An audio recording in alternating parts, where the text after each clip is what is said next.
This is Bluma Shapiro. Of course, you know I'm Kathleen, and thank you very much for letting us come here and talk to you today. And could you tell us your name when you were born? My name was exactly the same, Bluma. My maiden name is Erin Krantz, E-R-E-N-K-R-A-N-C. I'm sorry, can you spell that for me again? E-R-E-N-K-R-A-N-C. Thank you. And where were you born? In Białystok, Poland, Białystok. Białystok. B-I-A-L-Y-S-T-O-K. Okay. And you were born in what year? 1923.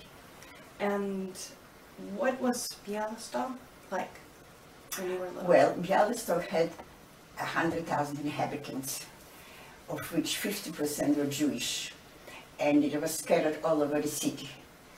And it was a textile center, the second biggest textile center in Poland. And it was on a route between Germany and Russia, because they had to pass through Białystok. That's why it developed so much as a textile center.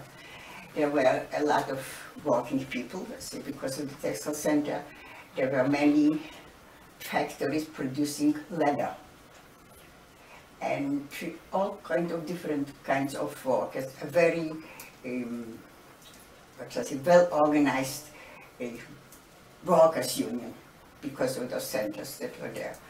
And the city was, as I say, 50% Jewish, but it had a very remarkable Jewish appearance.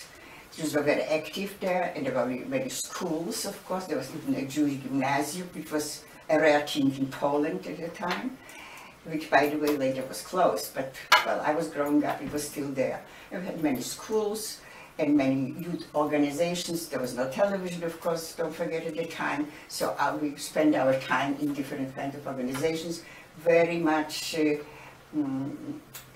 Zionistic, you know. And of course there were others as well, socialist parties and communist parties. It was illegal, but it still exists there because of the war. The organizations for the Communist Party were illegal? It was illegal. In Poland it was illegal. So in my time it was illegal. And, well, that's about, gives you the character of the city. It was a very nice city, a lot of greenery, a lot of parks. There was museums, there were a lot of hospitals, very good ones, very famous doctors, especially ophthalmologists, that from the little towns around Białystok would come and be attended by the doctors. And as I said, parks and very big theaters and even an opera. Of course, it wasn't a steady play, but we had operas there too. And it was surrounded by a beautiful forest. And the youngsters very often, you know, would play hooky from school. We would go to the forest. So does it give you a picture of the city? It was called Białystok because there was a so-called river, in quotation mark, with a little thing. And it was called Biała. So it was Białystok, you know, was that river. And this is, and both surrounded, as I say, by little towns, and the youth living in those little towns and villages would come to the schools into Białystok. So we had a lot of influx from the surrounding cities, the towns rather, and villages. When you were growing up, did you have brothers and sisters? I had we were 5 siblings. I had a sister and 3 brothers. And they all perished. I was the youngest one, and I'm a little spoiled because I'll give you the picture, because my youngest sibling, my youngest brother, was 13 years my senior. So you can imagine that at 6 I became an aunt. Wow. My oldest brother got married and he had a baby, so I became an aunt. And my friends would tease me, you know, Bluma is an aunt. You know. But we were a very close-knit family. Of course, none of them lived together with my parents, but they got married, they had their own places, and they had children already. And as I said, none of them survived. And you want to know what my father was doing. My father was a partner in a small bank with some more independent people, you know, and that's what they were running.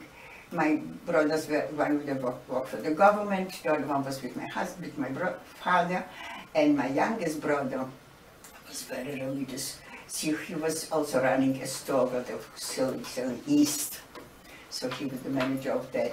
And my sister, of course, had no occupation. She got married. And she got married to a young man whom she was very much in love with, I have to say. And he was an engineer mechanic. How many nieces and nephews did you have? I had. My oldest brother had 2 children, a boy and a girl. My middle brother, my beloved brother, had 1 girl. My sister had a boy. And my youngest brother didn't live to see his child born. Was born after he was drafted into the army and he never returned, and the child died in the ghetto. Did you actually go to school with your nieces and nephews? They were kind Yes, of as a matter of fact, my oldest niece went to the same school that I went, and again it was all PCBC. She's like, it was when you were a very good student, your name was on the was advertised on the board, and he says, "Look, aren't you ashamed? Your niece is the best student in the world." But yes, so this is, for 2 years actually, I was with my oldest niece in the same school. The others were much younger, so. Did you like school? I like some subjects very much, but you know, I like the teacher. Yes, I was very much inclined for science subjects. You know, when I was in the 4th, it would be here like in the 10th grade, and then the school had changed. The last 2 years, we had school 6 years and 6 more, 12 years of schooling. So 6 years was like elementary, and then it was like now we'll call middle school, and there was high school. So the last years of high school was changed, and it became like a lyceum, you know, that a few called it probably college preparatory schools. So those 2 years, the last 2 years, you could choose to have humanistic subjects or science subjects. I went into science subjects. My aim was to become a chemistry engineer, you know. Of course, I never got to it because the war interfered. So I like very much physics, chemistry, math, and languages. So we had, in school we had Hebrew and German and Latin, besides Polish, which was the main language. Did your family speak Polish at home? No, we spoke Yiddish at home. But I spoke more Polish, you know, because with children, with my friends and so forth, but in the house I spoke Yiddish. You know, Białystok is located in the east part of Poland, and the Jews in that part of Poland were occupied until the First World War by the Russians. So they spoke more Russian than Polish. And I'll tell you a little, it was an anecdote, maybe it was the truth. Our mayor of the city used to say his heart breaks when he hears on the streets of Białystok spoken Russian. Because you're the older generation, that's what they were taught. Mm-hmm. So they spoke Russian. So their Polish was not so very good, almost as bad as my English, but it was okay. But they didn't teach Russian in school? No, oh no. You know, it was a terrible antagonism between the Russians and Poles. The Poles would rather be German than Russians, you know, and especially communist Russian. And there were most of its history, Poland was occupied by the Russians, this eastern part especially. So there wasn't a great laugh between the Poles and the Russians. Not there and not later. I mean, I was growing up when there was a communist regime, it was the Soviet Union, and there was no great laugh between them, really not. In the 1939, when there was that pact between Hitler and Stalin, my part of Poland was occupied by the Soviet Union, the Red Army, and yes, they liberated us from everything we had. That was the liberation, you know. This was my father lost his business, and everything just, life changed completely. And then, as I said, my brother that I loved so much, he was arrested because he was too rich for the blood, was sent up to Siberia. I will come to it, I'll tell you about it. Sorry. Your mom and dad, what do you remember most about being a little girl and being with your mom? My father was very touchy about me, you know. I'll tell you, when I was very active always in my life. I couldn't sit still, you know. So when I would come from school sometimes and just lay down, so my father would say to Mom, something is wrong. something's wrong with the child, she's laying down, you know. So he was very, very devoted father. And we were, you know, we call it now modern orthodoxy. We weren't extremely orthodox, but modern orthodox, everything. And he was a very devoted father, and so was mother too. We were very close, the whole family. Even my sister-in-law and brother-in-law were very, very close. With the children, you know, I remember that my sister-in-law, my oldest sister-in-law, would say that she'd rather go shopping with my mother than with her own mother. You know? So it was a very close-knit family, as I said. And what I remember was the holidays at home. The baby conducted it, you know, the whole family at the table. Sometimes we had guests as well. And he was always, you felt that you were taken care of. You felt it, you know, it was just like tangible, the care that your parents gave you. And we were controlled, much more than the youngsters are nowadays. We had a curfew, we had to be home in time. We could not entertain boys in the house, neither could we go to visit in their houses, you know. So it's always in groups. But we had a very happy life. We really were happy. Maybe we were young, you know, always. And then, as I said, there was no pressure of some sort. The only pressure we had was school. And when the entertainment that we were exposed to was movies, theater, and in school you have dances. It was a co-ed school that I had attended. Yet we would invite some students from other schools as well and mingle with them, as they would invite us as well. And then the organizations, very, very active. The youth in Bialystok was very active in different kinds of organizations. Zionist organizations, which is. Was it a private school? My school was a private school, yes. It was a private school.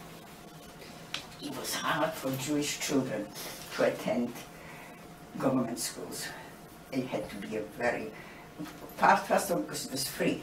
So your income was well controlled, whether you really are unable to go into a private school. And secondly, we were Jewish, you know, and Poland wasn't very pro-Jews. So there was a quota. And so most of the children that could afford to, so middle and upper class, was going to private schools. So before the war in Poland, you experienced personal things that... Anti-Semitism, you mean? No, I personally did not. As a matter of fact, I had very close friends that were Jewish. I even went with my friends to church, you know, that something special took place, like, you know, a Christian or child, or a wedding, or God forbid, a funeral, so I would go with them. Not that my father approved of it, by the way, but I was going because they were close friends of mine. And I personally did not until 1936. In 1936, the Premier of Poland died, Pilsudski. And he was a very, very tolerant man. And of course, in 1936, he was also influenced from Germany. Hitler was already in power. And that influenced the Poles against the Jews, of course. And we had different slogans, and you don't buy from Jews and boycott the Jews. And you start to feel a little tight as a Jew. However, as I said, I personally never felt it, you know, but I saw that happening. I did see it happening, yes. Did you have a best friend growing up? Did I have a best? Like a best girlfriend? Oh yes, definitely. Not only one, two, three, very close. And even in the ghetto, we stayed together and we had classes. Our professors, of course, were also Jewish and they were in the ghettos, so they arranged for us to come and still study because we didn't finish. The war broke out and interfered with our finishing school. So, yes, we were, yeah, oh yeah. Especially in the ghetto, we became very, very close because there wasn't much to do. And we had to walk, so after work, or on the weekends, we would get together. And our accommodations in the houses were very small. Because I'll give you an example. I'm jumping up a little forward in history. The apartment that I lived with my parents, there were three of us, right? And when the ghetto was made, and my sister and my sister-in-law and brother had to move from their places into the ghetto, so they come and live with us. So it was, the living room was turned into a bedroom and all that stuff. So we used together, we sit on the beds, you know, entertain ourselves, the young people. So the house that you grew up in when you were little became a part of the area that Yes. they turned into the... But yes, the house that in 1939 already we lived in this house, and in 41 or 42 it became part of the ghetto. Our house, my parents' house, but not my siblings' houses. Right.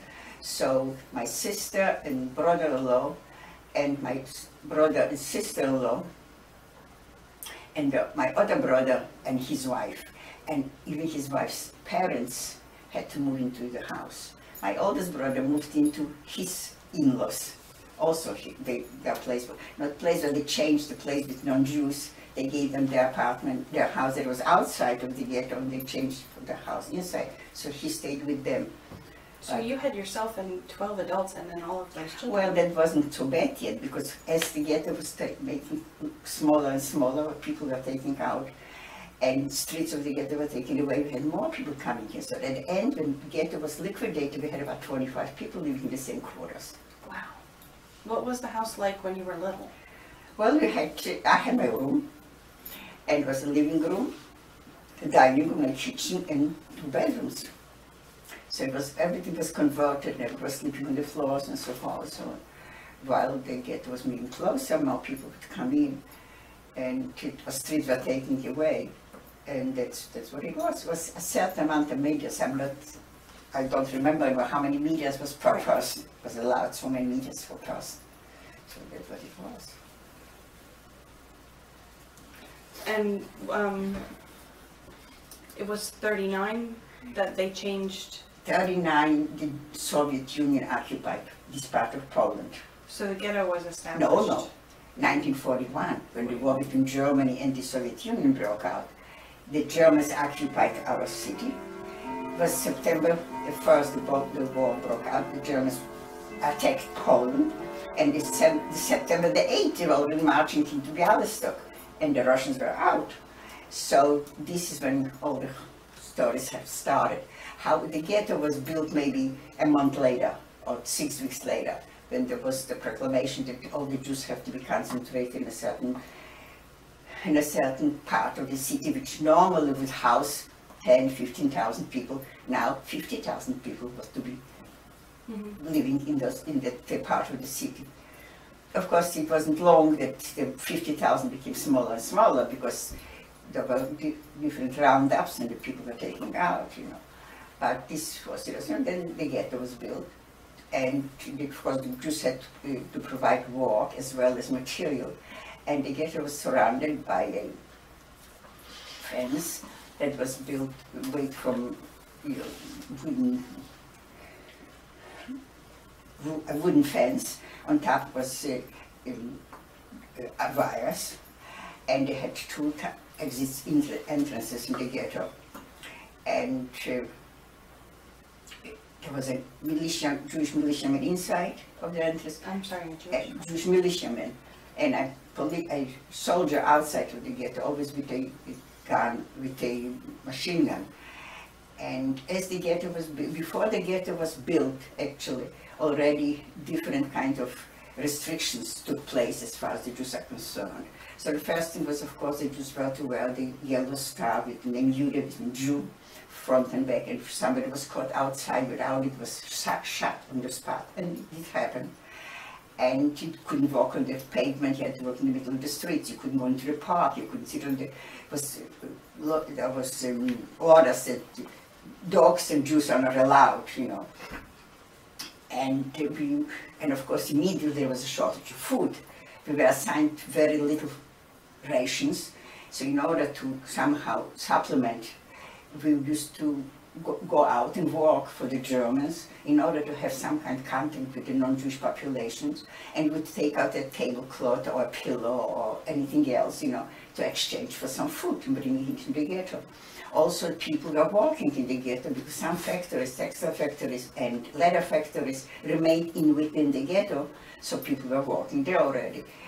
And we were rather anxious to go out because of the contact with the non-Jewish population. And then when the ghetto was closed, and you couldn't go out anymore by yourself, you had to go in groups. So I was walking in a group that was walking in a painter's forum. The men, of course, would do the paintings, and the women would clean up afterwards. And we got in a group accompanied by a soldier with a machine gun and dogs who were taught to kill. And they would bring us and take us back. So when we came back to the ghetto, you know, the Germans knew that we are smuggling in some food somehow. So very often they would search and random. And two cases that I had witnessed, so it was a group, we went into the ghetto and the German was searching one woman and she had some eggs in her underwear. Of course, she was found out, she was beaten, made to drink it, and they killed her right there and then.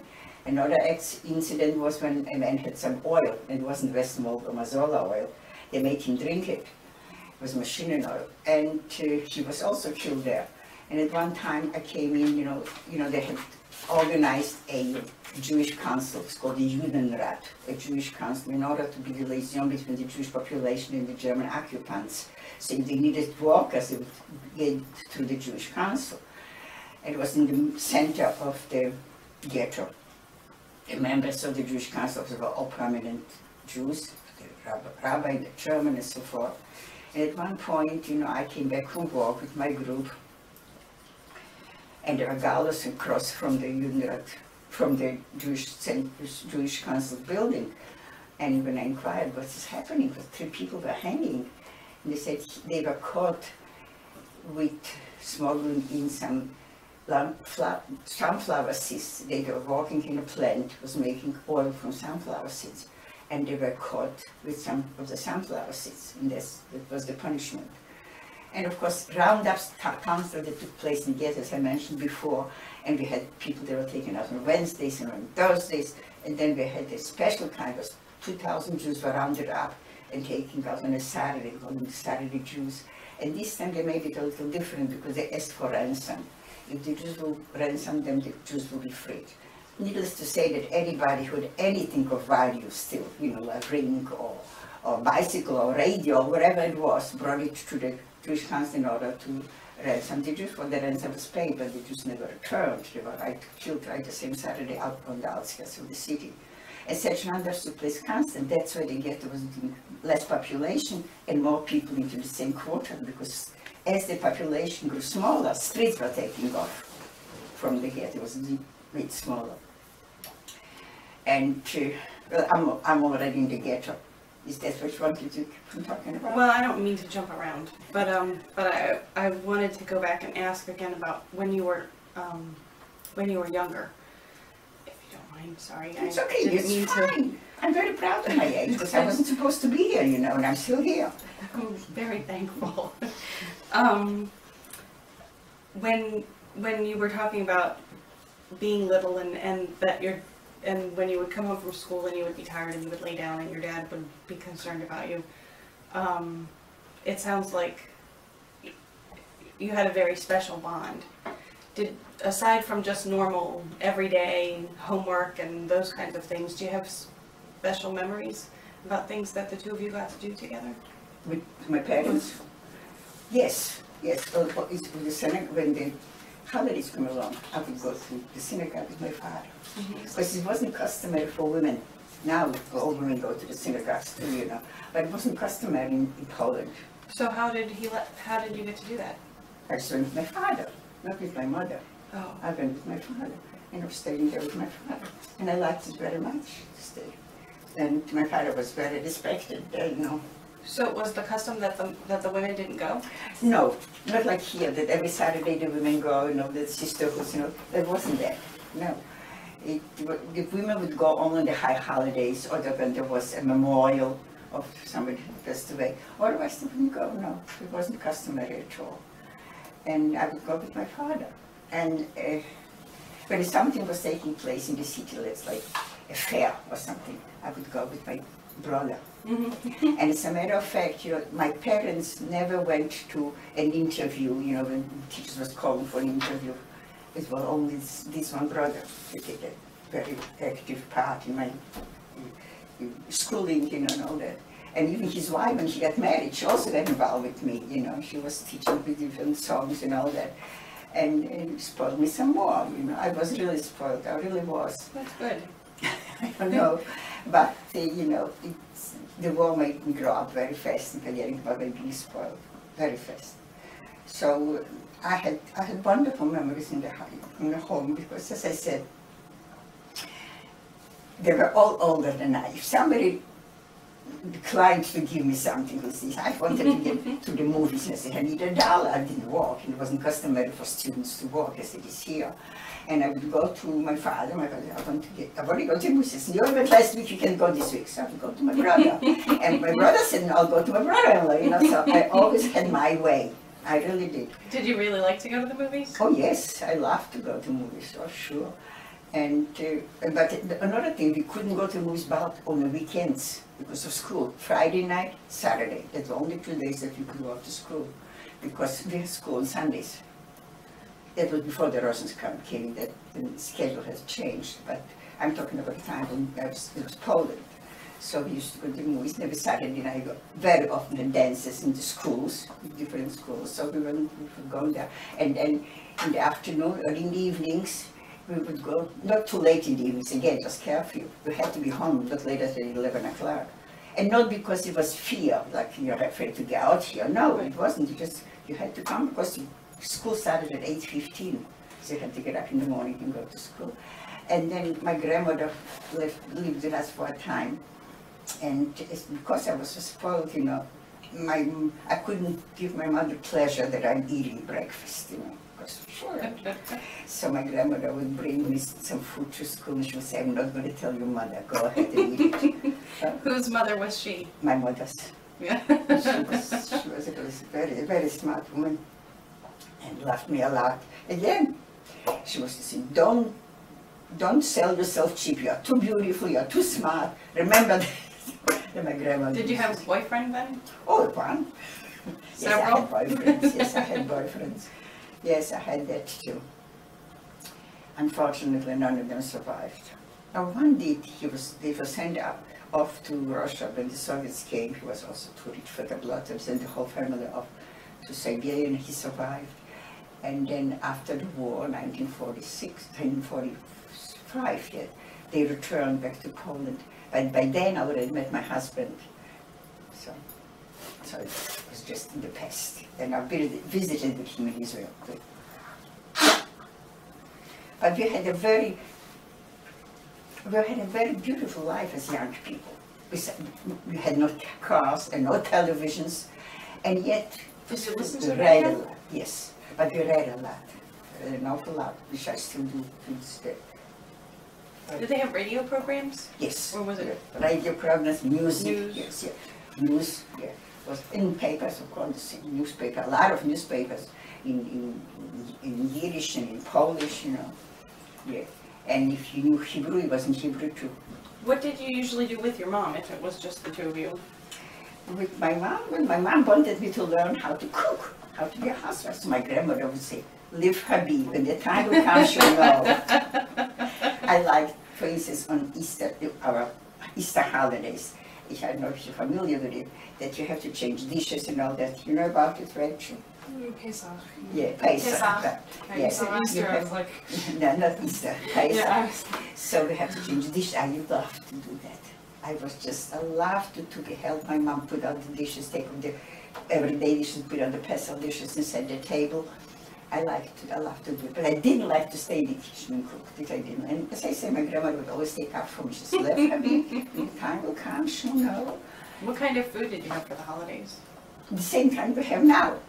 We've had gefilte fish. Have you heard of that? Mm-hmm. I've heard of it, but I haven't And we had had it. chicken soup with matzo balls, you know, and we had tzimmes, which of course you don't know what it is. This is a sweet dish, potatoes and flour and prunes and carrots and onions, and you put a little bit of meat in there, and it is absolutely delicious. And gives you heartburn, not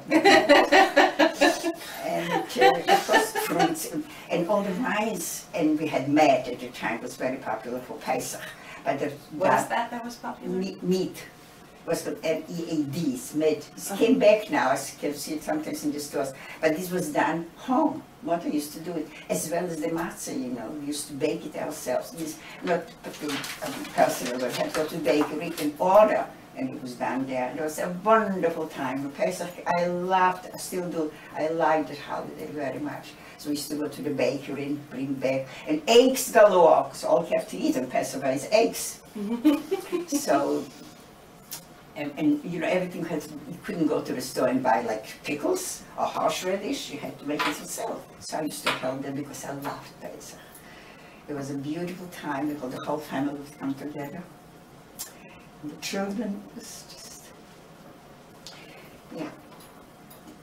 It was wonderful. That's what I did with my mom, you know. And of course, go shopping, you go to the seamstress. Again, you didn't go to the stores to buy ready-made clothes. You had to go to the seamstress and have things done for you. That was my mom's job, to go with me to the seamstress and make clothes. Did you have favorite clothes? Yes, I had one coat. It was so, I liked it so much. You know, we had uniforms in school. So the coat was a navy coat with a fur collar fur. And when I was transported from the ghetto, you were not allowed to have fur. Jews were not allowed to have coats with fur. So we put dark material to cover it. And when I was going to the transport to be sent away, I took that coat. And then I came to the camp and I had that coat. My classmate had gotten that coat. You know, you couldn't get what you wanted, you had to grab whatever they gave you. She happened to get that coat of mine. And Rachel, I said, also Rachel. I said, Rachel, this is, she was, I know it's your coat, but it's warm. She was just as cold as I would be, I suppose. But that was my favorite coat, because it had so much memories. I went out with my friends to the movies, especially with my boyfriend that she was before. And it was just one of those things. Yeah. When you would go to synagogue with your dad, what was the synagogue like? Nothing like the ones here.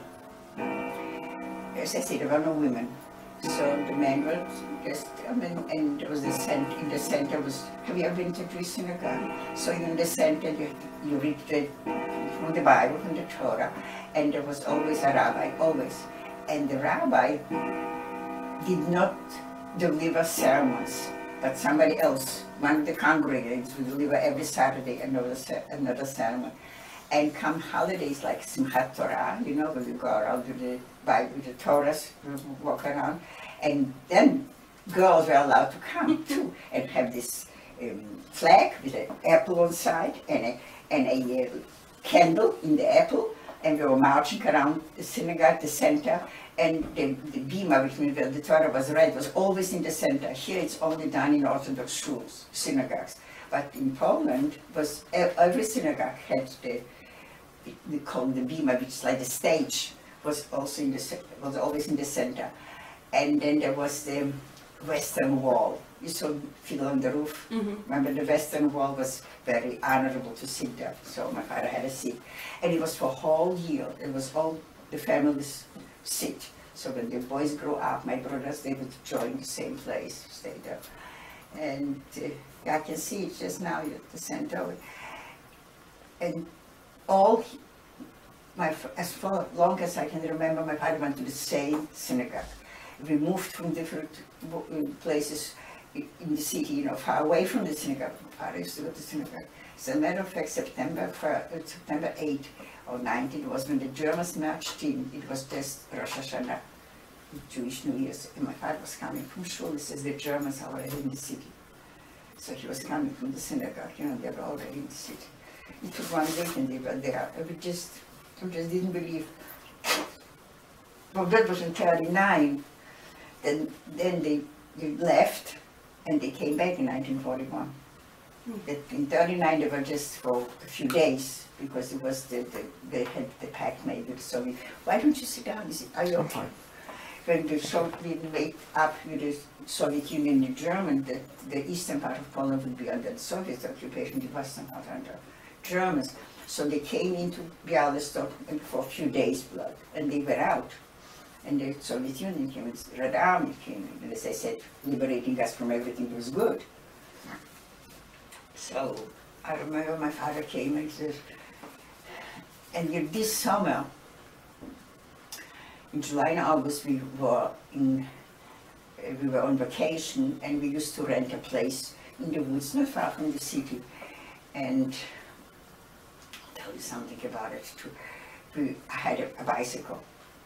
And one day, from that place, it's called Novoshelki, I'm sorry, say that again. Novoshelki, but it's not important. So, the whole bunch of us, the youngsters, we were 16 years old, and we decided to take a bike ride to the city. And I did too. But the story was just reversed. As here, you go to vacation here, you want to lose weight. God forbid you should gain weight. And in Poland was just the opposite, You went to vacation to gain weight. So I was never big, I was very small. And I went on the bicycle, we rode to the town, and then we came back, a whole bunch of us. And I remember my father says, no more bicycle for you. You went to the city, you're losing weight, no more You're bicycle. defeating the whole purpose of the vacation. That was the end, and no bicycle anymore. Then when the Germans get the ransom, they paid my bicycle went up.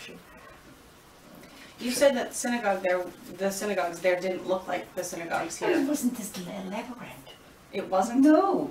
The people in Bialystok were poor people. Especially we call it Kresy, in the eastern part of Poland. They were rather poor, And the rabbi also was poor. I really don't know how he sustained himself because, in the high holidays, he would make like an appeal for the rabbi. And people would donate money to sustain the rabbi. And it wasn't as elaborate here as it's here, the chandeliers and the seats. It was very simple. It was very simple, but it had the flavor of being holy. Mm-hmm. And people were talking with one another, and children were screaming, running around, They felt at home. They felt at home. It wasn't like my rabbi here says, shh. No, the children were screaming and going. It was just pleasure. It was all very, very domesticated, It was nice. And we like to go, again, the reason for us going, the girls are going with the boys. The boys used to go with the parents. And that's how we met the boys in the synagogues. So would you sit with your dad through the whole service? Or No, was there, no, or it was more not just social? necessarily. Depends. If somebody there was that I liked, I'd stay. I would go home because it wasn't close to the house.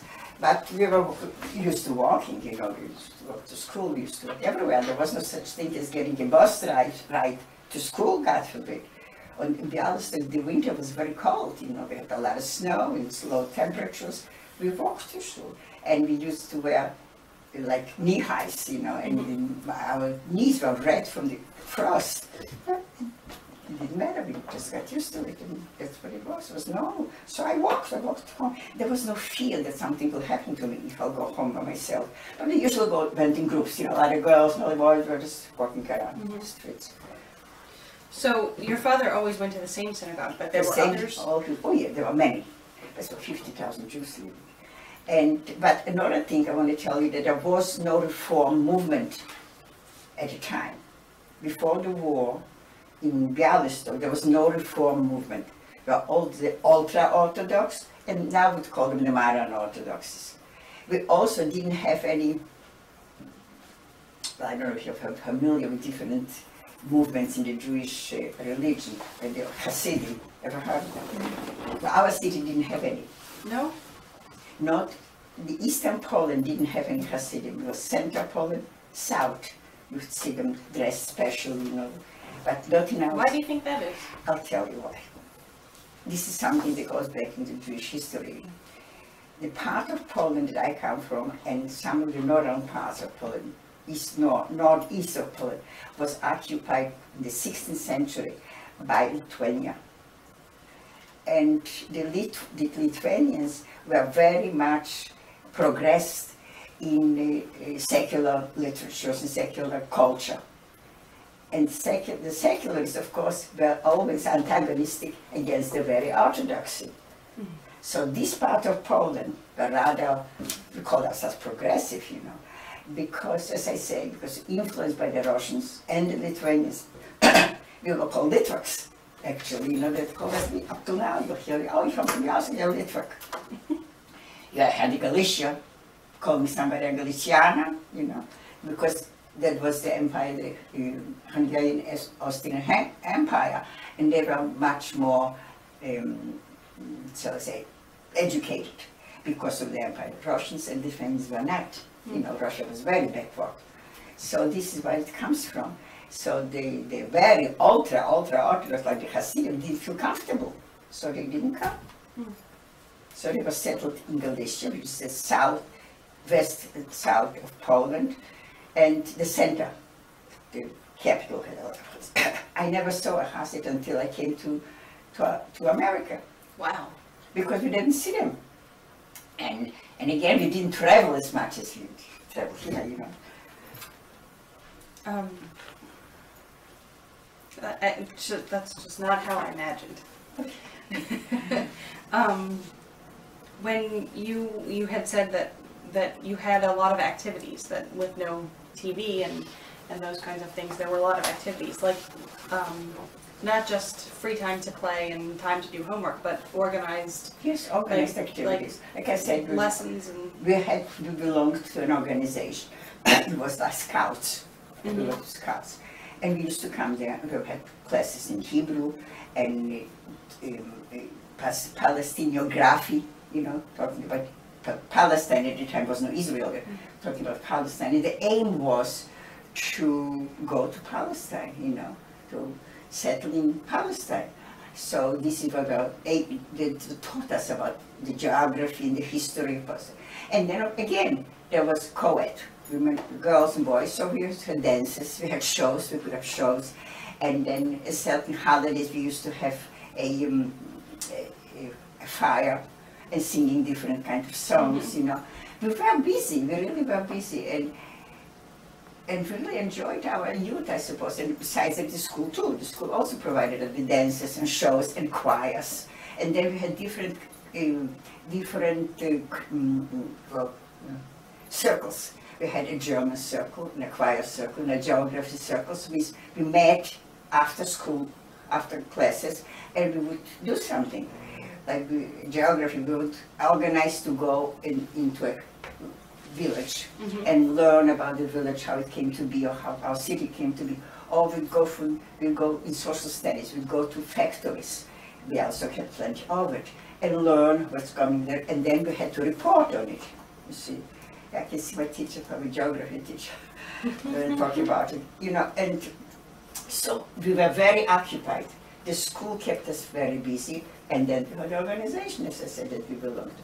There wasn't, I don't think there was one young person who didn't belong to one or the other organization. And there were plenty of them, you know, and always fighting with each other too. That was the Jewish way. And, you know, come, that's true, that's how it was. We always fight, my organization is better than yours and all that. And it was very, we were occupied. Besides television. What organizations did you belong to? I belonged to a Zionist organization that was a rather religious organization, because I belonged to one that wasn't religious, and my youngest brother found out about it. He said, can't go there. So I went to an organization that was more religious. And again, it was co-ed. So we had dances and shows, and we learned the language, and always aimed for Palestine, you know, everything that we're doing was connected with Palestine. Was that in your plan then, when you were a child, that you would go I there? dreamt about it, and I had to go. Oh yes, and one of my brothers went, and then he came back, because my parents said, come back.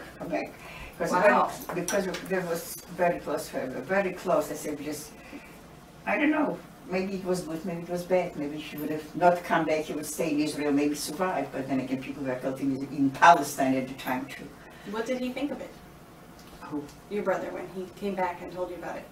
He loved it. He loved it. He said, I'll never forgive you for bringing me back here. To my parents, of course. And at the time when he went, my parents and myself were visiting my aunt in another town. And he wrote, no telephones, he wrote that he's going to Israel, to Palestine at the time. My mom packed everything and went back to Bialystok. Says, You tried to stop him. You're not going. But she still go. And if I don't like it, I'll come back. So she bombarded him with letters. And whoever went there should bring him back, tell him I'm sick, tell him this, tell him the other. And he came back. He came back. He wouldn't hurt my parents. So it's just, you know, tremendous respect, you know, for the parents. You wouldn't sit down before your father sits down. You wouldn't start eating before your father starts eating. And the best piece of meat was to your father. You know. That's how it was. So it's normal. We never questioned it because that's how it has to be. Even later on, you know, when my sister got married and my brother-in-law would come to the house, father was the first one. And if my father says we don't bring this kind of food in the house, it wasn't brought. You know.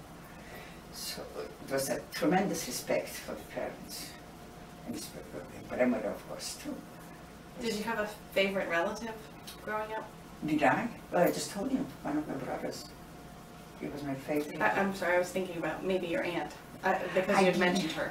Yes, I did have an aunt, but she didn't. None of my aunts or uncles lived in Bialystok. They lived in different cities. So I told you we visited one aunt in Brzeźny-Tossy. And then I spent one vacation with my aunt in another little town, and she had 3 boys there. So that was also very intriguing for me to go and spend time with 2 boys. They were older? Cousins. One was older, one was younger, one was just a little tiny boy. So it was a lot of fun. It was a lot of fun. And as I say, my parents trusted me to go there because they knew that even in my wildest dream I wouldn't do anything to hurt my parents, you know. How did you get there? Was it far? By train, oh yes.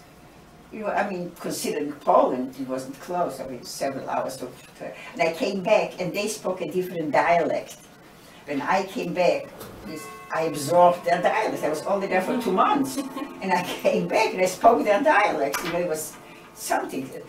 And my sister was at the time also in a resort place, and I came back. I stayed with her. She says, "What's happening to you? What kind of language?" But I just learned the language. I liked it. So I absorbed the language. And as I say, we were occupied. We didn't need anything, we read a lot. We had to read for school, of course, and then for the pleasure of it. Spending time in the library, you know. Your favorite things to read then? Romances, what else? On my own. Of course, I read school literature, but it was novels and romances, of course.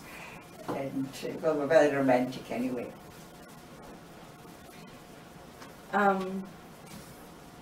Rachel just wrote, when you walk down the street, what did it look like? Like if The you were just, streets? if you're just going Around down your one of home. the random streets, maybe, I don't know, was the butcher next to the... No, this is another. The know. shops, Yeah. butcher shops and groceries, they didn't look like today's markets. Okay. Well, because nothing was pre-packed in the groceries. It was big bags with sugar or flour or whatever, and they put it in the bags and weighed it, and this is how you took it home. And you had no delivery, you had to take it home yourself. And there were certain sections of the city where there were all the stores. And there was groceries, let's say, food stores. There were sections city where you found manufacturers. You have certain cities where there was just dishes, let's say, you know, that you had to buy. And there was markets. Like had the flea markets here. It wasn't flea markets, there were all markets, you know, open markets. And there were butcher stores. But chickens you bought in the market. And you know what? Live chicken. So you would pick, or your mom would pick? Yeah, would pick a chicken and blow in the tush to see if it's fat enough, because it had to be a fat chicken. Just the opposite of what it is now. You know, now you throw away the fat. Now you had to look if the chicken was fat, you bought it. And then you took it home. It was a live chicken here. You took it home, then you had to take it to the slaughterer, to the kosher slaughterer. It was kill the chicken, then you had to put it there, clean the feathers off. Yourself. So you had to do Not that? me, no,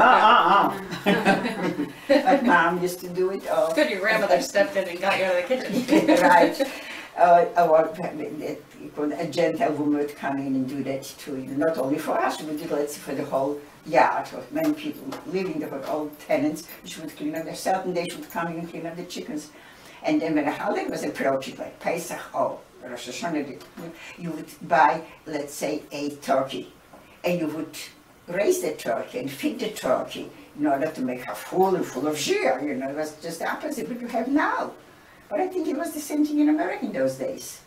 That the fatter you are, the better it is. If I was the way I am now, my mother would say, something is wrong, the baby, we have a child, we have to go to the doctor, she's so thin, maybe she has TB.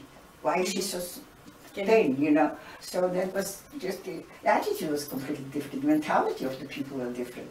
But the Shia, oh yes, very important, and come, indeed, Passover is come, so already in Hanukkah, which is 6 weeks before, Purim, 6 weeks before Passover, you started to collect the shear from the chickens and make schmaltz out of it, and then they used it in chopped liver and everything, in oil, all the chicken fat, this chicken fat. Can you imagine that? And there was something, the skin of the chicken, becomes very crusty.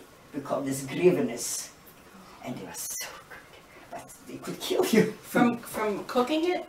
Or from just from rendering, when you render it out of the shear, the skin gets very, very crispy. As you know, anything you do. And this was the best thing of all. Come from home, I take rye bread, put a little chestnut on it, and put this grievous. Oh my God, heaven. What was the second thing you put on the rye bread? Garlic. Oh. You rub garlic on it.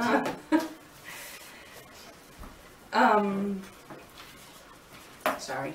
It's okay, take your time. Turn my notes over.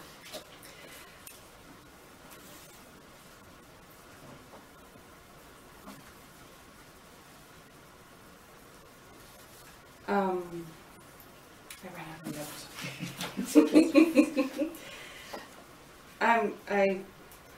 Take your time. I just love to think about what it was like for you when you were little, and to have, to think of the town being the way that you described it, and riding your bike and your friends. And did you have a favorite toy when you were a little girl? Like a doll or? No, I didn't have a doll. I don't recall having a doll because I was the doll. That's no kidding. All my siblings being so much older, they just played with me. So much so that it broke my arm. They were throwing me around between themselves, and they just broke my arm. And what I liked is to be like the center of everything. Being spoiled as I was, I wanted to be the center of everything. So even if my sister was much older than I had company, she would put me in a chair and I would sing. Oh. That's what I liked. Put a nice little dress on, and I was singing, performing for her friends. So you like to be the star? I like to be in the center. Everybody would look at me and say how beautiful I am, how wonderful I sing, and all the people. I had a voice like nobody else, but that was beside the point. What did you sing? All the songs I knew. I have a memory, a very good memory. I remember songs like, I'm mixing everything up. We had a place in Florida lately, and we were going, people together, driving the car to Florida. And anybody said I would have a song for. And they tell me, how come you still know so many songs? Well, and again, I speak 6 languages, so I didn't know it in English and do it in Polish or in Russian or in Hebrew or whatever. So I remember all the songs that I knew when I was young. And as I say, we entertained ourselves with those songs. We would get together and everybody was singing and playing cards. And when birthday come out, yes, you say hot toys, no. But jewelry, I loved jewelry. So when my birthday came along, whatever I found in the house, I put on me. 1,000 bracelets and watches and necklaces and earrings, everything put on, because it was my birthday. So I don't recall ever having something special. We didn't have any pets. We had no pets in the house, no. I really don't recall anything special that I was very devoted to as a toy. No, it was rather a book that I would like. I liked Dumas's, an awful lot, Dumas's books. So, like Count of Monte Cristo and Victor Hugo's books. So this is what I liked a lot. But, and cards, we played cards, also in the house. my parents' friends would come and play cards. My sister's friends would come and they played cards. You know, and I was watching it. They wouldn't let me watch too much because they were afraid I'll tell whatever I had about their house. But this was a lot of fun for me too, to sit with the elders and watch them play. And that's how I learned too. So we had a lot of activities in spite of not having television. You know, like my grandchildren asked, "What did you do? You had no television. How did you go? You had no cars." We managed very well. What were did your parents spend a lot of time together, the two of them? Did they have a chance to do that? Oh yes, Mom was home, always. Mom was a housewife, she was a housekeeper, she was in the house. And then another thing, you see, we had the main meal, it was 3 o'clock in the afternoon. So my father would come for dinner. So dinner was ready for 3 o'clock, and then he would go back and come back, let's see, 7 o'clock was already just like we had lunch or something very light. And then when we went, in the summers, we went, as I say, to rent a place someplace in the woods or in a little village. And you know what? In those villages, because I was complaining that I'm so thin and so skinny, so we used to go to the barn where the cows were, and the peasant was milking the cow. We drank that milk straight from the cow. It was warm yet. Can you imagine that? No, I can't imagine that. It was like yes. So we drank the milk straight from the cow because it was warm, because it was good for you. Now, it has nothing to do with this. When we came to America, we hardly knew the language, no special occupation. So we bought a farm. We bought a chicken farm. Chickens, you know, you can speak any language, you understand anything. So we bought a chicken farm around Lake, New Jersey. And I won't skip everything else, but we had a cow. We had a cow. I never saw a live cow in my life, except when I went to drink the milk from the cow, you know. So I was afraid of the cow. But my sister-in-law, my brother-in-law, she had already a little boy, 3 years old. And another 2 families also had children. So I was the one who had no children, so I had to go milk the cow. So my brother kept her, and I sat on this little stool with a pail to milk the cow. And not a drop of milk came out, but it was full with my tears. I cried so badly. I said, all my education and all that, I have to sit and milk a cow. And that was the end of the farm. Really? Yeah, we sold the cow because of the cow. Darn cow. Yeah. Well, that is not a benefit on the margin, but it was later, of course. And again, when our cousins came to visit us, and they saw that we were drinking the milk straight from the cow, not pasteurized, God forbid. We drank it from the cow, we didn't know the difference. It was milk, we took it and drank it. We butter out of it, not pasteurized, nothing. You know, somehow we survived. Yeah. It didn't kill us. How did your family celebrate Hanukkah? Oh, every single day we would get presents. Every single day, light the candles, and the children would sing. When my little nephews and nieces would come and would stay there. Well, the presents weren't as elaborate as I give now my grandchildren. You know, it was 5 cents or 10 cents. You know, or a special bag with some cookies or candies. And every single day they would come to the house. My father would say the blessings of the candles, and they sometimes would let them leave when they would get a little older, when they could do it. And it was a big, big, big thing. Not as big as it is here in the States. Hanukkah became a colossal holiday here. And I think, of course, that's my private opinion, it's because it comes at the same time as Christmas, and the children shouldn't feel left out. It wasn't like that in Poland. It had nothing to do with Christmas, nothing to do, it was not as elaborate. In the circle of the family, you'd come, light the candles, sing a little songs, and Mom would make potato latkes. And what else was very customary to eat? Just potato latkes, I think. And the children would help light the candles and sing the blessings of the candles, but that was it. And they would get presents, little tiny things, and that was it. Every holiday was celebrated, but not as elaborate as it's here. But traditionally, Hanukkah is the gift-giving holiday. No, actually it's not. No? It is the renewal. Hanukkah means to renew. Hanukkah Tabayit means to renew the house, and this is what it was. We renewed the temple. Because when the Maccabees had won, they threw everything out that was sacrilegious, and they renewed the temple. That was Hanukkah is. Now you buy a new home. We say it's self-blessing with Hanukkah Tabayit, means renewing of the house. Had nothing to do with gifts, nothing at all. That was, So that's the that was Americanizing. influenced. That was influenced by Christmas, so they wouldn't be left out. Being concerned about you being too thin, did your dad let you fast on Yom Kippur? Oh yeah. Oh yeah. After I was 12 years old, I had to fast. And it was such a wonderful thing too, you know. I felt so grown up. Yes, I did fast in Yom Kippur. I still do. Yeah, I fasted in Yom Kippur. That had nothing to do with being thin. And my grandmother was a sick woman, she was old. And even the doctor told her to take a grape or something when you are on the ceremony. This is when they went to the synagogue, you know, the holidays. And she wouldn't. She wouldn't take anything, you know. What were your dad's parents like? I never knew them. No.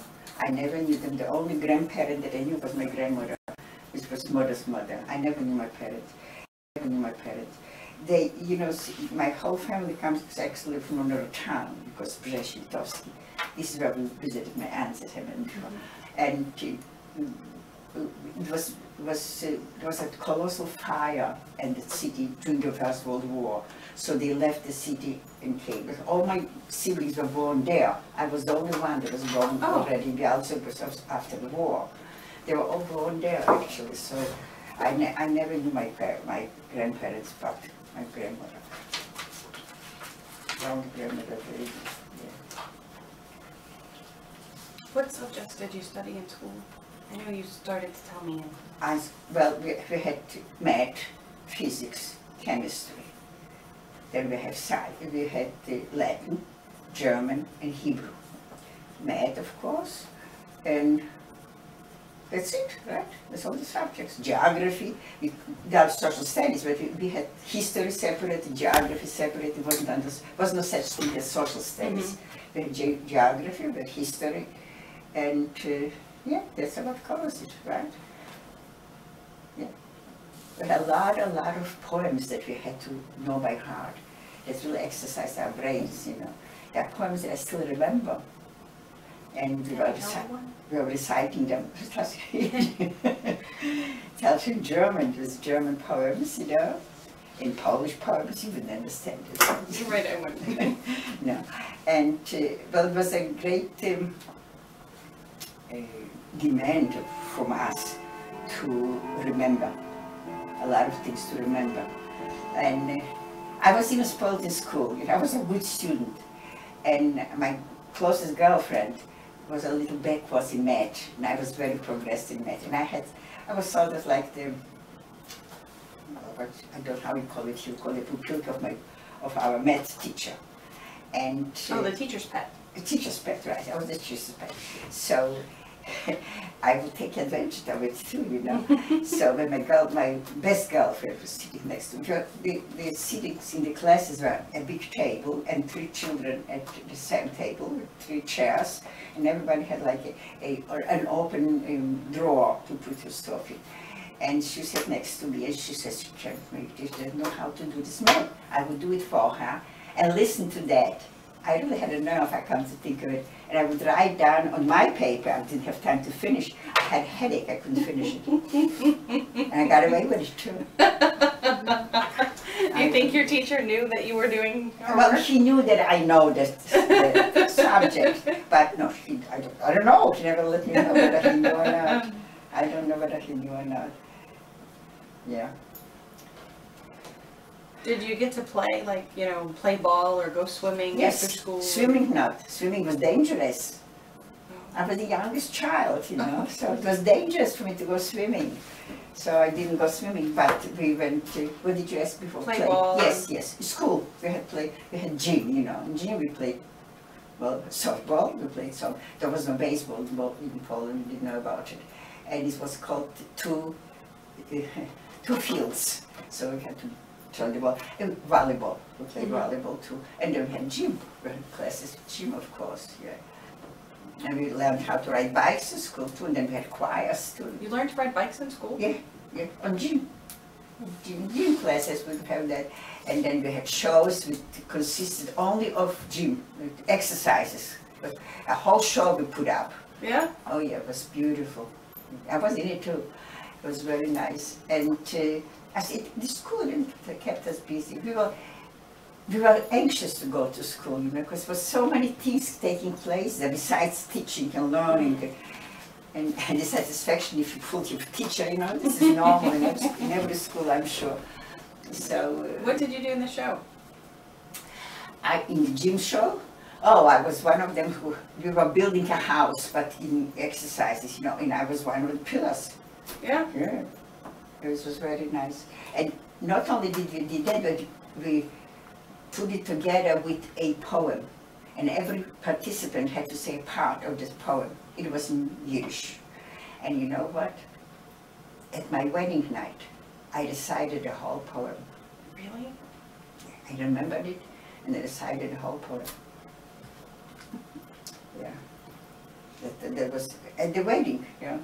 There's a guest, my husband liked it, so he says, why don't you recite? And there was an ex-teacher of mine also came to the wedding. He came from Russia, and he was present there, and he says, if you remember that poem, why don't you say it? So I did. I was again in the center, you know. That's good. Yeah. You had said that there was a gymnasium. Yeah. I didn't realize that was popular. Oh yes, we have clubs, athletic clubs. So the Maccabi, we call it now Israel, who call themselves also Maccabi. There was, yeah. And as a matter of fact, you know, it's such a small world. 2 years ago, there was a gathering in Washington at the museum, you know, the Holocaust Museum in Washington. And we went there, my whole family came along too. And every city had a sign on it as to sit at some tables, you know. It was Bialystok had a sign too. And we were walking around looking for Bialystok, to sit on Bialystok table. And there was a woman sitting there. And she says to me, "I'm from Bialystok." I said, "Absolutely, I'm coming to sit here in Bialystok." And as we started to talk, it came out that she was a sister of my friend. And of course, she asked me about how she perished. And this woman left Bialystok as a gymnast to Palestine at the time. Wow. Can you believe That's that? wonderful. And we met, now we're in contact. She lives in Chicago, and now we're in contact with one another.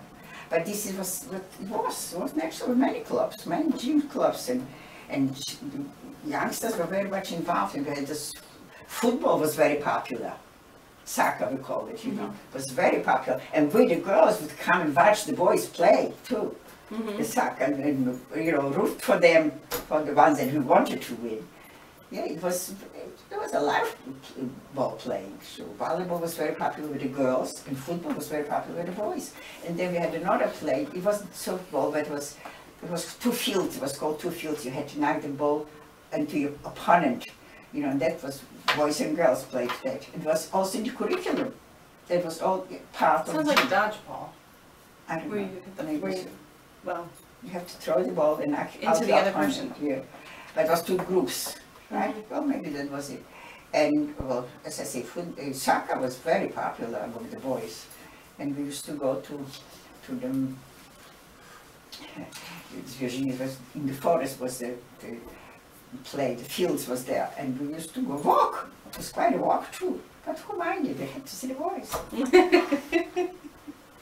So we used to go and watch them play and root for them, for the ones that we wanted to win.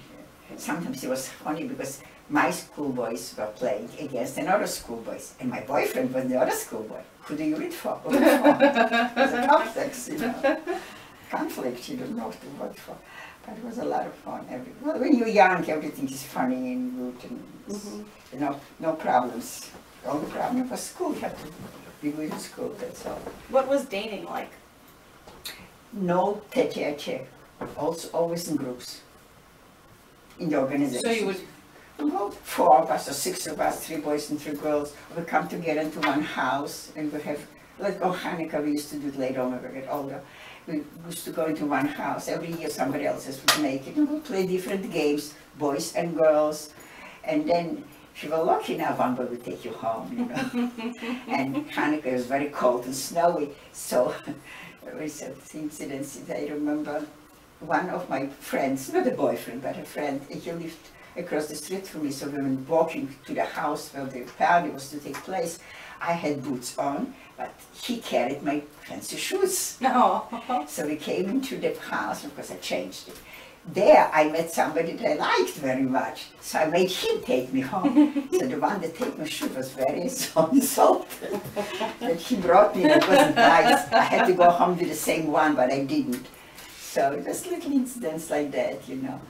So yeah, and then the one that took me home, he became my boyfriend. My sister-in-law used to say, my second sister used to say, which one are you going to marry this time? Every day there's another one that I'm going to marry. Yeah, so it was a lot of fun. And as I said, we didn't miss television, we didn't miss cars. We managed beautifully, A lot of socializing, you know, took place. What kind of card games and other games did you play? We played Kaluki, as we call it here, I still do. I don't know that. Called Rummy Bridge. Oh. That was Kaluki's now. And we played Canasta, which I play right now, poker, and was 21, but that was a different way of playing it. It was played in a whole group of people, and my parents played it very often. And we had the Red King, which was a wonderful game. No one plays it here. So when we get together with our friends that are also, so to speak, the greenhorns that came from overseas, we call also the greenhorns. So we played that. Unfortunately, everybody's gone now by that. So that was a very nice game. There was another one that is an American game. Well, nobody plays it here somehow. It's called Casino. Have you heard of it? It sounds familiar, but when I was little, we used to play games at my grandmother's, Yeah. and she was very good at those, and I'm not. Asian. We lost it when Sure. she passed away. That's my grandchildren say to me too. You play so much, of course we can lose it. And now when we play with my children, I play progressive. It's a very nice game. It is a lot of time, so you can spend the whole evening playing that one game. What do you do? So it's called progressive because at first you have to be able to go down with 6 cards, and then it's 7 cards, and then it's 8 cards, and then it's 9 cards, and then the end is all the whole end has to go down. But it's very nice. It's nice to play with at least 3 people. Now today I played Rummy Bridge. It's also 4 people who play. We have a steady game. Also greenhorns. No, we play together. 4 girls who play that. Yeah. And tomorrow I'm going to play Canasta with another group of people, not greenhorns. I'm the only greenhorn there. So I got to know them and we played that. But Canasta I learned in Florida actually. I didn't know that.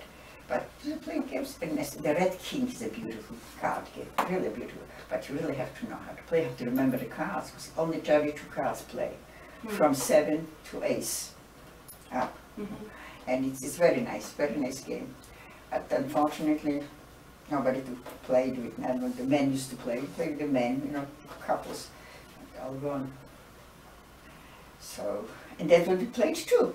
As youngsters we played too, and our parents did too. They had circles and they used to play cards. They used to come together and have a tea, you know, that's the same thing as we have here. When you get together, you play So how cards. did you know if a boy had a crush on you? How did they know? Oh, I knew. But I mean, did he like pass you a note or sneak you a No, but gift? it's Or? with the looks and the treatment, and he would bring you flowers, you know. Or when we go out, for instance, we go out to a movie, right? 4 of us, 2 boys and 2 girls. That boy that, let's say, had a crush, as you see on me, he was, you want some candies? The box of candy in the movies, you know. Hold my hand, you know. So somehow you knew. Don't you know it? Yeah, but I just thought, I mean, there's not a lot of finesse. There's not a lot of like slipping it in secretly in a group. You know, it's more kind of in your face. Yeah, no, it was in groups. And you know, if you don't know it, somebody would come, look at him. He's crazy about him. Just, I don't want him, I don't like him, or I do like him, you know, it depends. And the girls, yeah. And there was no jealousy between the girls either somehow. No, that's so odd, isn't that? 2 girls would like the same boy. Isn't that something? It didn't happen. Not in my not in my environment. I know it never happened. That she would say, I like Nathan. That was my last boyfriend. No, you like him, you can have him. That's it. That's it. I had some heartaches too, you know. and you liked the boy and she did not like you. That's also happened to me too. And then you would slip some notes, like he was the one that I'm talking about, also perished. So he would come to the house to help him with Latin. So I helped him with Latin, and while I was helping with Latin, I would put something in between, you know, for him to say, well, we'll come tomorrow, go to the movies, or something like that. And you find a way to let them know, and vice versa, you'll find a way to let you know. But it was all clean, all clean. Yeah.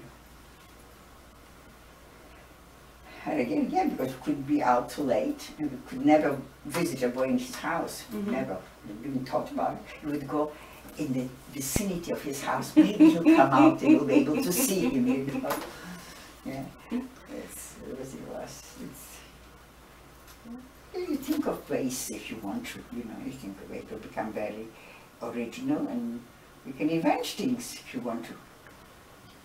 So that's what it was. Although let's say it was my birthday.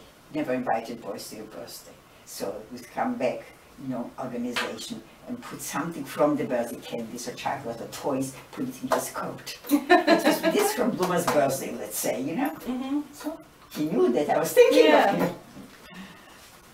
That's good. Oh my Very God, clever. those things, you know. One of my boyfriends at the time, he had an older brother, and he was maybe a difference in 2 years, but they dressed alike, and they had the coats in the wardrobe, in the organization, and it was I who bought something for my birthday and put it in the brother's coat. No. It was something. Well, it was very embarrassing, what can I tell you? But I got over that too. Yeah. Well, you have a very good sense of humor. Thank So you. I'm sure I that- think that helped a lot in life. It helps a lot. Yeah, you have to have a little sense of humor. With all the atrocities that I went through, you know, it helped. You don't dwell on it, you know, you have to go on. And I'm a cockeyed optimist too, you know. It's true. I always see the sunshine, very seldom do I see the clouds. And if I do see them, I don't talk about it. So it helped me a lot, you know. Let's see, it was horrible times in Auschwitz. And, you know, hungry and naked and what have you, and sick. I would say, thank God that my parents were killed before they had to go through this, because I'll be killed too, but I have to go through all that. And my parents didn't, they're already at peace, they're now at peace already, gone. So, you know, this was my attitude all along. We never had, they really actually never thought that we'll survive, that we'll come out of it. Never. And if you would tell my parents that of all their children, I would be the survivor, never in life. Never in Because you were life. the I just spoke the little pampered thing, the pampered little doll thing. baby. Yeah, and I survived, so it was meant for me to survive. And this is why I never say no if somebody wants to hear about atrocities that have taken place about my life, because I think this is the reason that I survived. Maybe my siblings would not be able to convey the whole life the way I do. That's why maybe God made me survive. And I truly believe in that. Because I haven't done myself to help myself from here to there. Nothing. Just cases people run away,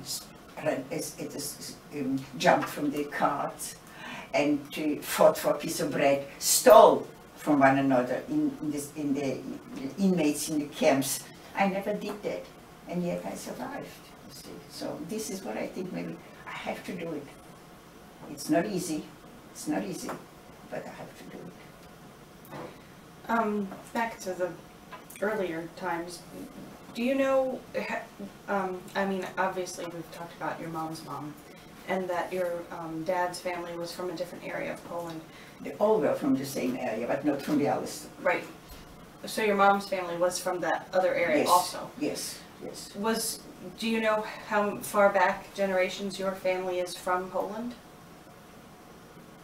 Do you know what I mean? I'd say as far as you can name. The only thing is that I very often wonder if Ehrenkranz is a real German name. It's not spelled that way. If it's spelled German, it's like Ehrenkranz, you know, like it's called a can I translate to you? It's a, the Romans were wearing something like that on their heads and make Laurel wreaths? A laurel wreath. And this is what it is. It's an honorable wreath. Aaron Kranz. Ere is Anna, Kranz is a wreath. So this is where it comes from. So but then again, I cannot say that it comes from Germany because, you know, up till Napoleon's times, when he conquered Poland on his way to Russia, you know, in history, Jews did not have a last name. They were called like the son of, like Ben Gurion, if you know the name. Ben is a son of Gurion, his father. And that's how the Jews were going, by the name of their fathers, like Ben or Bat, which is a daughter. When Napoleon came, he ordered for the Jews to get family names. So you have like Schneider, which means a tailor. He was a tailor, so he get the name Schneider. Schuster, which means a cobbler. He got the name Schuster. Or from towns. Like you have, Poland was, Warsaw was a Polish town. He lived in Warsaw, say Warszawski. He's the son of Warsaw. But this is how they just changed the name. So I presume that this name, the name that we had gotten, could be like something like that. Maybe somebody in the family was. I do know that my mother's name comes from a city in Italy. It's Padua. You know, Padua was the first university ever built in the city of Padua in Italy. And my mother's maiden name was Padua. So that much. Maybe somebody, supposed maybe during the Inquisition, when the Jews were persecuted in Spain and in Portugal, many of them had settled around the Mediterranean. And with time, I suppose, they traveled farther north and they came to Poland, which they came the name of Padua. Maybe they lived in the city of Padua at the time. I really don't know how many generations back they came from Poland, but as far as I know, we were talking home sometimes, and the brothers of my father, who were older, lived still in the same town where my father lived before, and they also carried the same name. They never changed it. So it wasn't customary like here. When the Jews came here to America, they changed their names.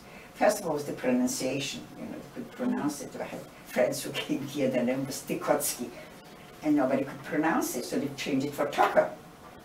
But in Poland, you continued with the name. It was a curious thing when they came to America and they were on the boat, and they called names out to come off the boat. And everybody was gone already, and they were still on the boat. So the clerk says to him, "How come you still?" I said, "You never called my name. What is your name? Tikaki?" They called Tikaki. His name was Tikotsky, C-K. You know, it was Tikaki. So I said, "Oh, Tikaki, okay." So I came off the boat. So when he came off, they changed it to Tucker. And you know, there were different jokes about it too. Like a man came from Poland and didn't understand any English. I said, "Where are you from?" I said, "From a very poor country," but he said it in Yiddish. Armland. His name was Armland, so he wrote it down Armland. And he's up to now, his name is Armland. Children carry on the name Armland. That's what his name is. Or they came like Ferguson, very happy, here, very popular. It was all the same story. "What is your last name?" He says, "Vergessen."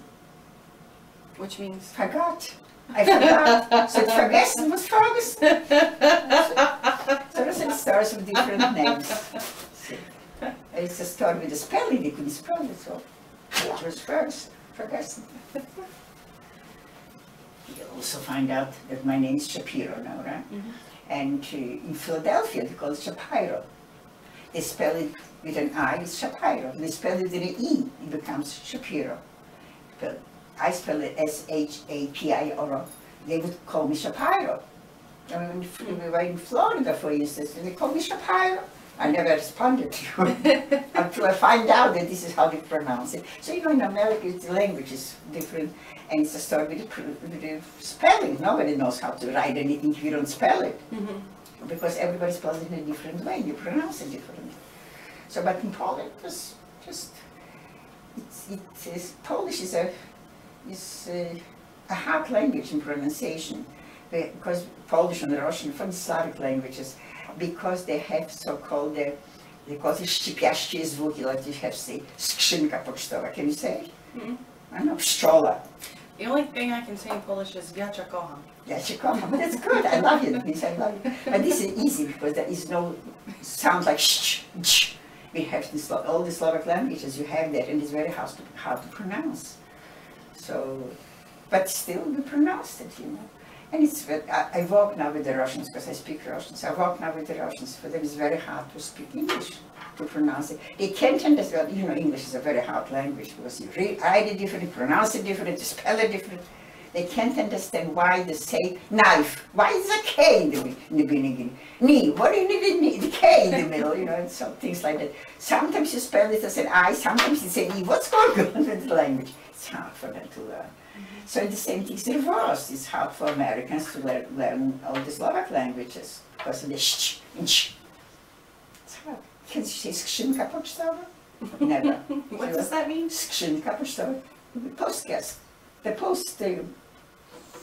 Post, like the post office? No, the box. Post box. Oh. Box. Oh. The box. Post box. Skrzynka is a box. Pocztowa is the post. I'd be lost. It would be bad. Can you say it? Go ahead, say it. Can you say it again? Skrzynka. No. Can I pronounce the TH the right way? I can't pronounce it either. No? Comes everything out but TH. But sometimes you understand me, you know. Sometimes you understand me.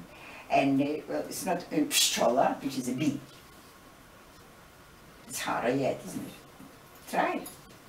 Rachel? Pszczola. A bee. Pszczola? No, pszczola. Where- I Pszczola? don't even- Something like I that. don't even hear the bee. I don't even hear it. Yeah, this is a bee.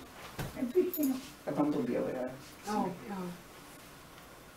It's hard for Anglo-Americans to speak Polish, Russian, Slav. When I was in Czech, I understood them perfectly. Knowing Russian and Polish, I could understand Czechs, you know. Couldn't talk too much, but I could understand them. Because it's very similar, you know. Although when I was in England, they couldn't understand my English. It's not English, it's American. I said, fine, I feel complimented. That was when I came to the States. I went through with my thing, I'm just jumping from one thing to another. Is it okay? Yeah. When we came to the States, and before we came, I took a course of English, 6 weeks. My teacher was a Hungarian in Germany, and she taught me the Queen's English. So when I came to the States, I was the one who had to translate for the whole family, you know. I understood every word they were talking about. They didn't understand a word I was saying. Nothing at all. I said, what's happening? I understand it so well. So that's why I went to the chicken farm. The chickens understood perfectly. That was perfect. It's just that darn cow. That's the cow. That was the cow. That was the end of it. Well, it was meant for me to come to Baltimore, that's all. And met lovely people. Well, thank you very much for having us. You're very welcome. I feel very good about it, that you want to know. It's very important. There's a new generation growing up. We are getting older. And very few of us are left now, you know. And with us gone, who will tell you the truth? This is what happened about 25 years ago. I haven't spoken, maybe more than that. I never spoke about my experiences to my children, to my husband, to my family, to my acquaintances. Never spoke about it. And then, if you remember the Northwestern professor who wrote the book that the Holocaust never happened. And then they called me from the Baltimore-area Council that there will be a panel on television, and they would like for me as a survivor to be there, one of the panelists. And I said, no, I can't go on television, I'll be crying, I'll break down, I cannot do it. Well, talk there, and this, 2 days. And finally my husband said to me, you know what, if you don't go and tell them the truth, who will? And if you break down and you cry, so you will. So it's okay too. And this is how I started to talk about it. I could not bring myself to talk. Even now, I can talk to my friends, just like I talk to you now. Only they find out, my son found out about my experience because he was in the audience when I spoke to a school, and he was in the audience. That's how he found out about my experiences. And then I had so many videos done already, so he has all the videos. So he shows it to children. By the way, did any of you watch The Survivors Among Us? I saw it once. It's how you I saw saw it. it a while ago. Yeah, so Are you on that? Yes, but the thing is, you know, I gave it. No, I'll give you one of the discs. I'll get it from the Baltimore-area Council. When you come next time, I'll see that I have it and I'll give it to you. You all have DVDs, I'm sure. So I'll give you the disc and you can watch it. It's really very revealing, you know. You know, I'm in it too, yes. So yesterday my son was here and he says, I said, you had, well, give me. So I had 2 of them again. But it's okay, I'll get some more, it's no problem. We'll meet next week, right? Wednesday, Yeah. the 28th. Yes, We're that's meeting- next Wednesday. Wednesday. Yes, I'll try to get order to the Baltimore Council and get some more discs. You can all have it. Okay? Thank you very much. Thanks. Thanks for letting us be here. You're very welcome. And as I said, I really feel very good about it, that you show the interest, that you want to know. And I think that Dr. Southwood is doing a very, very good job doing it. Yeah. Very wonderful, it's good, very nice. It has to be done. You can have the pen. Oh, thanks. Did he do your show foundation interview? He do it? No, no. That did somebody from Pennsylvania, because I did it in my son's house for the show. Oh, So a Pennsylvanian interviewed me.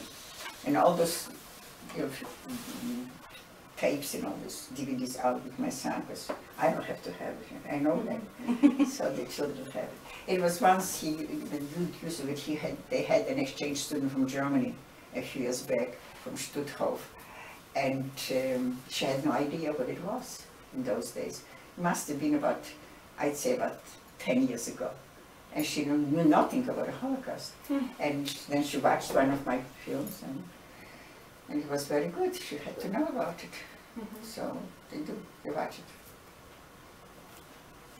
And I'm really grateful to you. Very that generous you of do you. want to know. You're wonderful. To all of you.